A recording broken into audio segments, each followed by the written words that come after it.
Film industry जब black and white से colour screen की तरफ शिफ्ट हो रही थी, इसी ज़माने में एक एक्टर लोगों को अपनी एक्टिंग से खूब हंसाया करता था।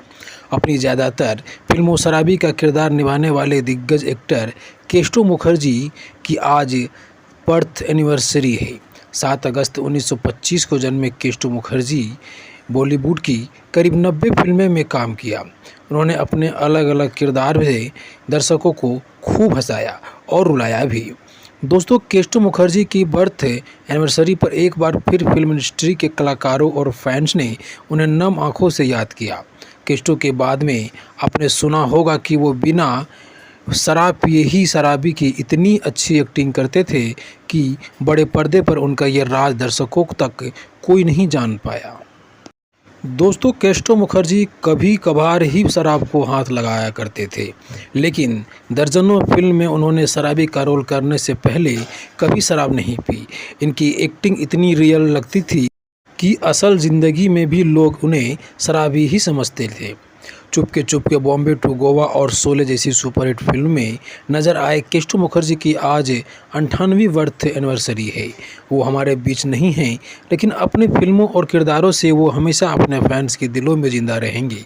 केस्टो मुखर्जी के बेटे और एक्टर बबलू मुखर्जी ने पिता के बारे में कई ऐसे दिलचस्प किस्सा सुनाए जिनके बारे में बहुत कम ही लोग जानते होंगे। दोस्तों, एक मीडिया रिपोर्ट्स के मुताबिक बबलू ने बताया कि केस्टो मुखर्जी कभी शराब पीकर शराबी की एक्टिंग नहीं किया करते थे। वो उनकी नेचुरल एक्टिंग ही थी। उन्होंने कभी शूटिंग से पहले शराब को हाथ तक नहीं लगाते थे। बबलू ने आगे कहा कि आजकल लोग शराबी की एक्टिंग करने के लिए सच में शराब पी लेते हैं, लेकिन केस्टो मुखर्जी ने ऐसे कभी नहीं किया। बबलू ने बताया कि उनके एक्टिंग पिता चुनिंदा मौके पर ही शराब पिया करते थे। मीडिया में कई तरह की बातें आती रही कि वो बहुत बड़े शराबी थे, लेकिन असल ज़िंदगी में ऐसा बिल्कुल भी नहीं है। वो फिल्मों में तो कॉमेडी करते थे, लेकिन रियल लाइफ में अपने फिल्मी कैरेक्टर से कोसों दूर रहते थे। आगे बबलू ने कहा, पापा को कुकिंग का शौक़ था तो वो खाना बनाते थे। उन्होंने हमारी माँ को भी खाना बनाना सिखाया। वो कभी प्रोफेशनल काम को घर नहीं लाते थे। शायद ही वो हमें बचपन में फिल्म के सेट पर लेकर गए, लेकिन मुझे ऐसा कोई दिन या नहीं था। पापा के निधन के बाद हमें असली मायने में ये पता चला कि वो कितने बड़े कलाकार थे। लोग उनकी एक्टिंग की दीवाने थे। अगर पापा काम से सिलसिले से विदेश जाते थे तो वहाँ से ना तो खुद के लिए कुछ लाते थे बल्कि फैमिली के लिए। हालांकि इस वजह से मेरी माँ की सहेलियाँ उन्हें चिढ़ाती भी थी कि पापा उनके लिए विदेश से कोई गिफ्ट नहीं लाते। दोस्तों, केस्टो ने आगे कहा, मेरे पिता उन एक्टर्स में थे जिन्हें दुबई में रेड कॉर्पोरेट वेलकम मिला। वहाँ के एक स्टेज शो पे पापा ने अपने सिग्नेचर स्टाइल में कई शोज किए जिससे लोग उनके दीवाने हो गए। यहाँ तक कि कई शेखे ने अपनी गले से सोने की चेन निकालकर पापा को पहना दी। गोल्डन चेन इतनी ज़्यादा हो गई थी कि पापा का पूरा गला ऊपर तक भर गया था। हालांकि पापा ने उन सभी से अनुरोध किया कि अपनी चेन वापस ले लें, क्योंकि वो भारत जाने समय घंटों कस्टम की लाइन में खड़ा नहीं रहना चाहते। कस्टम से ही बेचने के लिए पापा मेरी माँ को भी उनकी पसंदीदा सामान मुंबई से ही दिलाया करते थे, भले ही वो कितनी भी महंगी क्यों ना हो। दोस्तों, केस्टो ने बॉलीवुड में सफल होने से पहले काफ़ी मुश्किल दिन गुजारे।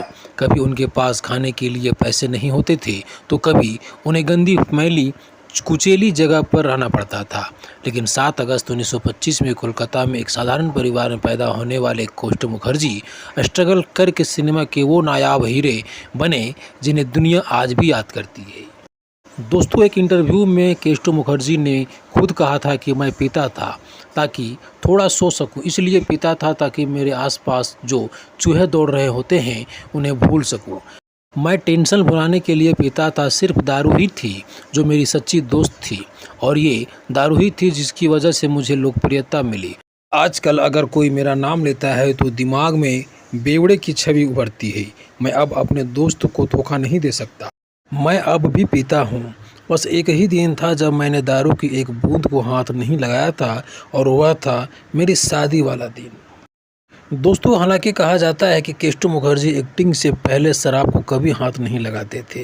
वो बिना शराब पिए ही शराबी की शानदार एक्टिंग करते थे। 50 से 80 के दशक में केस्टो मुखर्जी ने तकरीबन 90 फिल्में में काम किया। अधिकतर फिल्मों में उन्होंने शराबी का किरदार निभाया है।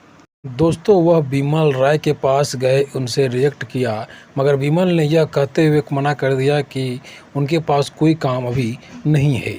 लेकिन केस्टो वहां से हिलने को तैयार नहीं थे। बिमल दा ने गुस्से में केस्टो से कहा कि रोल है कुत्ते का, क्या करना चाहोगे? केस्टो को काम की ज़रूरत थी। उन्होंने फ़ौरन हामी भर दी और बिमल दा को कुत्ता बनकर दिखाया और भौंकने लगे। फिर बिमल दा उनसे इतने प्रभावित हुए कि उन्हें काम देना पड़ा। दोस्तों, इस तरह का अपडेट पाने के लिए आप हमारे वीडियो को लाइक, शेयर और चैनल में नए हैं तो चैनल को सब्सक्राइब जरूर कर दें।